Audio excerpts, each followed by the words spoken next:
धर्मग्रंथांचे केवळ पठण म्हणजे धर्म नव्हे. ब्राह्मण विद्येवर भर देत असत. त्यांच्या मते विद्या हाच प्रारंभ, विद्या हाच अंत. विद्येव्यतिरिक्त दुसऱ्या गोष्टींचा विचार त्यांच्या मते अनावश्यक होता. उलटपक्षी भगवान बुद्ध हा सर्वांना शिक्षण असावे या मताचा होता. मनुष्य आपल्या विद्येचा उपयोग कसा करतो यालाच तो केवळ विद्येपेक्षा अधिक महत्त्व देतो. आणि म्हणूनच जो विद्वान आहे त्याच्या ठिकाणी शीलही असले पाहिजे, कारण शीलरहित विद्या नाशकारकच आहे.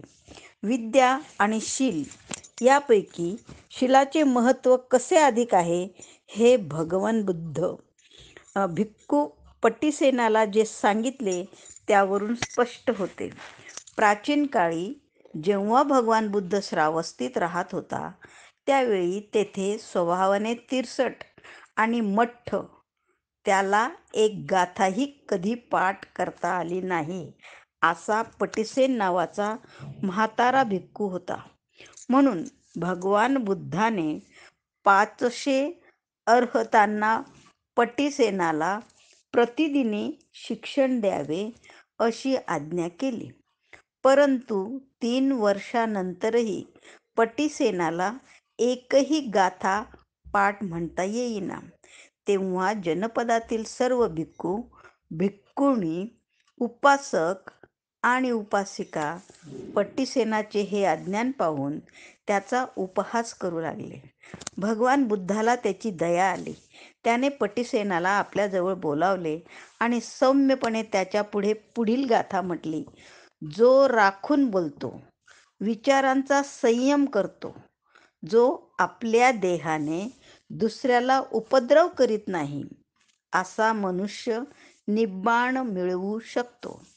तथागतांनी दाखविलेल्या या सद्भावनेने प्रेरित झाल्यामुळे त्याचे अंतःकरण प्रफुल्ल झाले. त्याने ती गाथा पाठ म्हणून दाखवली. तेव्हा भगवान बुद्धाने पुन्हा त्यास उद्देशून म्हटले, वृद्ध मनुष्या, आता तुला फक्त एकच गाथा पाठ म्हणता येते. हे जेव्हा लोकांना कळेल तेव्हा तुझा उपहास करू लागतील. म्हणून मी तुला त्या गाथेचा अर्थ समजावून सांगतो आणि तू तो नीट कान देऊन ऐक. नंतर भगवान बुद्धाने 3 कायिक अकुशल कर्मे, 4 मौखिक अकुशल कर्मे आणि 3 मानसिक अकुशल कर्मे ज्यांच्या विनाशाने माणसाला निब्बाण साधता येते ती सांगितली. बुद्धाने केलेल्या विवचनाचा अर्थ त्या भिक्खूला समजला आणि लवकरच त्याला अर्हतपद प्राप्त झाले. या सुमारास एका विहारात 500 भिक्षुणी राहत होत्या. त्यांनी आपल्यापैकी एकीला भगवान बुद्धाकडे पाठवून तिच्यामार्फत बुद्धाला एक धर्मोपदेशक पाठविण्याची विनंती केली. ही विनंती ऐकून भगवान बुद्धाने त्या म्हाताऱ्या पट्टिसेनाला त्यांच्याकडे पाठविण्याचे ठरविले.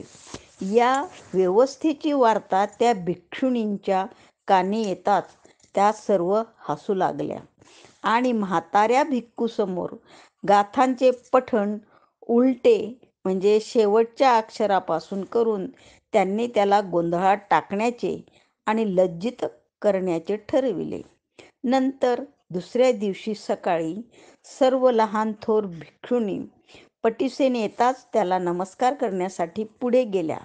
नमस्कार करीत असता त्या एकमेकींकडे पाहून मिश्किलपणे हसत होत्या. खाली बसल्यावर त्यांनी त्या भिक्खूपुढे अन्न ठेविले. पट्टिसेनाने भोजन करून हात आणि तोंड धुतल्यावर त्या भिक्खुणींनी त्याला प्रवचनाला प्रारंभ करण्याची विनंती केली. तेव्हा तो वृद्ध भिक्खू व्यासपीठावर जाऊन बसला आणि म्हणाला, भगिनींनो, माझी बुद्धी अल्प आहे, माझे शिक्षण अल्प आहे, मला फक्त एकच गाथा येते. ती म्हणून दाखवून तिचा अर्थ मी तुम्हाला सांगेन. सावधान चित्ताने ऐका आणि त्याचा अर्थ समजून घ्या. तेव्हा भिक्खुणींनी ही गाथा शेवटच्या अक्षरापासून उलटी म्हणण्याचा प्रयत्न केला, परंतु आश्चर्य हे की त्यांना तोंड सुद्धा उघडता येईना. लज्जित होऊन दुःखाने त्यांनी आपल्या माना खाली घातल्या. पटिसेनाने ती गाथा म्हटली आणि भगवान बुद्धाने जशी त्याला स्पष्ट करून सांगितली होती त्याप्रमाणेच त्याने त्या गाथेचा अर्थ विशद केला. त्या सर्व भिक्षुणी त्याचे प्रवचन ऐकताच आश्चर्यचकित झाल्या. एकाग्र चित्ताने आणि प्रमुदित मनाने त्यांनी ते प्रवचन ग्रहण केले आणि त्या अर्हत झाल्या आणि त्यांना अर्हत पद प्राप्त झाले. दुसरे दिवशी प्रसेनजित राजाने भगवान बुद्धाला आणि त्याच्या भिक्खू संघाला आदरातिथ्यासाठी आमंत्रण दिले. पटिसेनाची चर्या सर्व भिक्खूहून श्रेष्ठ प्रतीची आणि पवित्र दिसते हे ओळखून भगवान बुद्धाने आपले भिक्षापात्र त्याच्या हाती देऊन तो त्याच्या मागून चालू लागला. परंतु जेव्हा राजवाड्याच्या दारी आले तेव्हा पटिसेनाला ओळखणाऱ्या तेथील द्वारपालाने त्याला आत जाण्याची मनाई केली आणि म्हटले, ज्याला फक्त एकच गाथा येते अशा भिक्खूंसाठी येथे आदरातिथ्याचा समारंभ नाही. चल, चालता हो आणि तुझ्या वरिष्ठांना आत येण्यासाठी जागा दे. तेव्हा पटिसेन राजवाड्याच्या द्वाराबाहेरच बसून राहिला. नंतर भगवान बुद्ध व्यासपीठावर गेला आणि तेथे त्याने हात धुतले आणि आश्चर्य हे की भिक्षा पात्र धरलेला पटिसेनाचा हात त्या खोलीत दिसू लागला. तेव्हा राजा आणि त्याचा प्रधान आश्चर्याने उद्गारले, अरे हा कोण? तेव्हा भगवान बुद्धाने उत्तर दिले, तो पटिसेनाचा हात आहे. त्याला नुकतीच बोधिस्थिती प्राप्त झाली आहे आणि माझ्या मागे भिक्षापात्र हाती धरण्यास मी त्यास सांगितले आहे, परंतु द्वारपालाने त्याला आत येऊ दिलेले नाही. हे भगवान बुद्धांचे शब्द ऐकल्यावर पटिसेनाला आत प्रवेश मिळाला आणि तो त्या सभेत सामील झाला. तेव्हा प्रसेनजित भगवान बुद्धाकडे वळून म्हणाला, मी तर ऐकत होतो की पटिसेन हा एक अल्पबुद्धीचा, एकच गाथा जाणणारा मनुष्य आहे. मग तो प्रज्ञावान केव्हापासून झाला? त्यावर भगवान बुद्धाने उत्तर दिले, विद्या अधिक नसली तरी चालते, कारण शील हीच सर्वोत्तम वस्तू आहे. ह्या पटिसेनाच्या अगदी मनोरंध्रात त्या गाथेचा अर्थ भरला आहे आणि त्याचे शरीर आणि मन ही पूर्ण शांत झाले आहेत. माणसाला ज्ञान असले तरी जोपर्यंत त्याचे ह्या ज्ञानानुसार आचरण होत नाही तोपर्यंत ते ज्ञान त्याला अधपातापासून वाचवू शकत नाही. नंतर तथागत म्हणाला, माणसाला जरी हजारो गाथा पाठ म्हणता येत असल्या तरी जोपर्यंत त्यातील त्याला ओळीचा अर्थ कळत नसेल तर त्याच्यापेक्षा एकच गाथा जाणून तदनुसार आपल्या विचारांचा जो संयम करू शकतो तो मनुष्य श्रेष्ठ आहे. हजारो शब्द न समजता पाठ म्हणण्यात काय अर्थ आहे? ऐकलेले शब्द समजून त्याप्रमाणे आचरण करणे म्हणजे आपल्या मोक्षाचा मार्ग चोखाळण्यासारखे आहे. माणसाला पुष्कळशी पुस्तके पाठ येत असली तरी जोपर्यंत तो त्याचा आशय विशद करून सांगू शकत नाही तोपर्यंत त्या पठणाचा उपयोग काय? धर्माचे एकच वाक्य समजावून घेतले आणि जर त्याप्रमाणे आचरण ठेवले तर त्या योगे सर्वोत्तम प्रज्ञेच्या मार्गाची वाटचाल होणार आहे. भगवान बुद्धाचे हे शब्द ऐकून तेथे जमलेले 200 भिक्खू, राजा, मंत्रीगण हे आनंदित झाले. धर्मपुस्तके प्रमादातीत आहेत असे मानणे म्हणजे अधर्म आहे. वेद हे केवळ पवित्र आहेत एवढेच नव्हे तर ते स्वतः प्रमाण आहेत असे ब्राह्मण उद्घोष करीत होते. वेद हे केवळ स्वतः प्रमाण आहेत एवढेच नव्हे तर ते प्रमादातीत आहेत असे ब्राह्मण म्हणत. ब्राह्मणांच्या या मुद्द्याला भगवान बुद्धांचा विरोध होता. वेद पवित्र आहेत, स्वतः प्रमाण आहेत आणि वेद प्रमादातीत आहेत. या तीनही गोष्टी भगवान बुद्धाने नाकारले आहेत. त्याच्यासारखी भूमिका पुष्कळ धर्मोपदेशकांनी घेतली होती. तथापि आपल्या तात्विक दर्शनाला ब्राह्मणांकडून संमती आणि सन्मान मिळावा यासाठी त्यांनी पुढे वेदविरोधी भूमिकेचा त्याग केला. परंतु भगवान बुद्धाने या बाबतीत कधीच पाऊल मागे घेतले नाही. ते विज्जसुत्तामध्ये भगवान बुद्धाने वेद म्हणजे एक निर्जल वाळवंट, निपथ अरण्य आणि खरोखर एक नरकच आहे असे म्हटले आहे. बौद्धिक आणि नैतिक तृष्णेने आर्त झालेल्या कोणाही मनुष्याने वेदापासून आपल्या तृषेचे शमन होईल अशी अपेक्षा करणे व्यर्थ आहे. वेद प्रमादातीत आहेत त्यासंबंधी त्याचे म्हणणे असे की वेदच काय, कोणतेही वाङ्मय प्रमादातीत नाही. प्रत्येक गोष्टीची परीक्षा आणि पुन्हा परीक्षा ही झालीच पाहिजे. कालाम लोकांच्या पुढे झालेल्या आपल्या प्रवचनात भगवान बुद्धाने हे मत स्पष्ट केले आहे. एकदा एका मोठ्या भिक्खू संघासमवेत कोसल जनपदातून जात असता भगवान बुद्ध कालामांच्या केसपुत्त या नगरात आला. जेव्हा कालामाला भगवान बुद्धाच्या आगमनाची वार्ता मिळाली तेव्हा ते तथागताजवळ गेले आणि त्यांच्या बाजूला बसून त्या केसपुत्त गावच्या कालामांनी तथागताला उद्देशून म्हटले, भगवान, केसपुत्त गावी येणारे काही श्रमण ब्राह्मण आपापली मते मांडतात आणि ती सर्वश्रेष्ठ आहेत असा दावा सांगतात. ते दुसऱ्यांच्या मतांचे खंडन करतात. त्यांचे मत हीन मत आहे अशी त्याची संभावना करतात. त्याप्रमाणेच दुसरेही श्रमण ब्राह्मण केसपुत्ताला येतात, आपापल्या धर्मसमजुतीचे प्रवचन करतात, त्यांचा महिमा गातात, परंतु त्याचबरोबरच ते दुसऱ्यांच्या धर्मसमजुतीचे खंडन आणि निर्भत्सना करतात. आणि म्हणून भगवान त्या श्रमण ब्राह्मणांपैकी कोणाचे सत्य मानावयाचे व कोणाचे असत्य मानावयाचे हे आम्हाला समजत नाही. त्यामुळे आमचे मत अनिश्चित आणि शंकाधीन झाले आहे.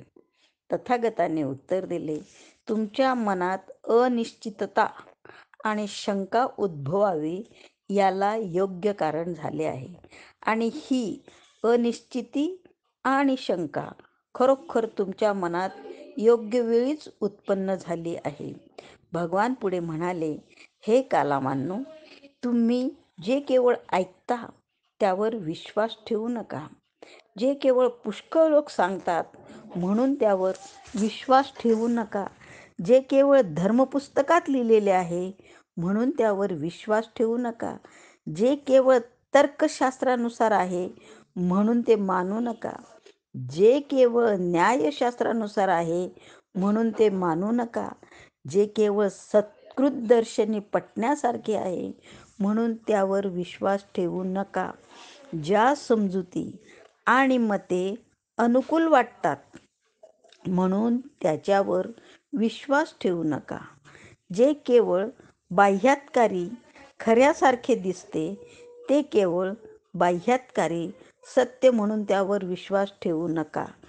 एखादे वचन कोण्या एका यतीने अथवा आचार्याने सांगितले एवढ्यानेच त्यावर विश्वास ठेवू नका.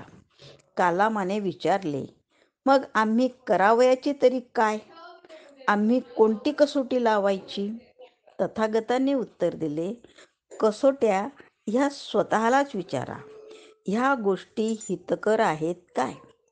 शहाण्या माणसाने त्या टाकाऊ मानल्या आहेत काय? त्या केल्या असता कष्ट आणि दुःख ओढवते काय?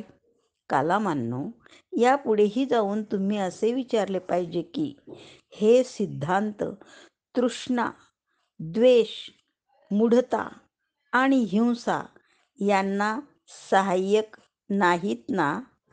एवढेच पुरे नाही तर कालामांनो, आणखीही पुढे जाऊन तुम्ही पाहिले पाहिजे की सिद्धांत माणसाला इंद्रियाधीन करणारे नाहीत ना? हिंसेला प्रवृत्त करणारे तर नाहीत ना? चोरी करण्याला प्रेरणा देणारे नाहीत ना? कामेच्छापूर्तीसाठी मिथ्याचार शिकविणारे तर नाहीत ना? ते असंख्य भाषण करायला लावणारे तर नाहीत ना? आणि शेवटी तुम्ही त्या सिद्धांताबाबत असा प्रश्न विचारला पाहिजे की या सिद्धांताचा परिणाम अहित आणि दुःखात तर होणार नाही ना? आता कालामांनो सांगा, त्या श्रमण ब्राह्मणांचे सिद्धांत हित साधणारे आहेत की अहित साधणारे आहेत? कालामांनी उत्तर दिले, भगवान, ते अहिताकडे नेणारे आहेत. ते लाभकारक आहेत की हानिकारक आहेत? भगवान, ते हानिकारक आहेत. ते निंद्य आहेत काय? कालामांनो, कालामाने उत्तर दिले, भगवान, ते निंद्य आहेत. शहाण्या माणसांना ते मान्य आहेत की त्यांच्या मते ते निषिद्ध आहेत? शहाणी माणसे त्यांना टाकाऊ समजतात. त्यांचा आचार केला असता त्याचे पर्यावसन कष्टात आणि दुःखात होते काय? होय भगवान, त्यांचे पर्यावसन कष्टात आणि दुःखात होते. जे धर्मग्रंथ असले सिद्धांत शिकवतात ते तुमच्या मते स्वतः प्रमाण आणि प्रमादातीत ठरतात काय? नाही. कालामाने उत्तर दिले, भगवान, ते स्वतः प्रमाण आणि प्रमादातीत ठरत नाहीत. आणि कालामांनो, मीही नेमके हेच म्हणतो आहे. मीही हेच म्हणालो आहे. जे केवळ ऐकीव आहे, परंपरागत आहे, ज्यात केवळ वादविवादाची कुशलता आहे किंवा तर्काची सूक्ष्मता आहे, तेवढ्यावरूनच त्यावर विश्वास ठेवू नका. जे केवळ वरवर पाहता विश्वसनीय वाटते म्हणून मानू नका. ज्या समजुती आणि दृष्टिकोन केवळ अनुकूल वाटतात म्हणून स्वीकारू नका. ते केवळ श्रमण ब्राह्मणाचे शब्द आहेत म्हणून त्यावर भाळून जाऊ नका. जेव्हा तुम्हाला आत्मानुभवाने वाटेल की ह्या गोष्टी अहितकारक, दोषार्ह, सुज्ञांनी निषिद्ध ठरविलेल्या किंवा परिणामी कष्टात आणि दुःखात नेणाऱ्या आहेत, तेव्हा त्या गोष्टींचा तुम्ही त्याग केला पाहिजे. भगवान, फार छान, फार छान. आम्ही भगवंताला आणि त्याच्या धर्माला शरण आलो आहोत. आपले उपासक म्हणून भगवान आमचा स्वीकार करावा. आजपासून आमरण आम्ही भगवंतांना शरण आलो आहोत. भगवान बुद्धाच्या या विचारसरणीचा सारांश अगदी स्पष्ट आहे. कोणाचीही शिकवण ती अधिकारी आहे म्हणून स्वीकारू नका.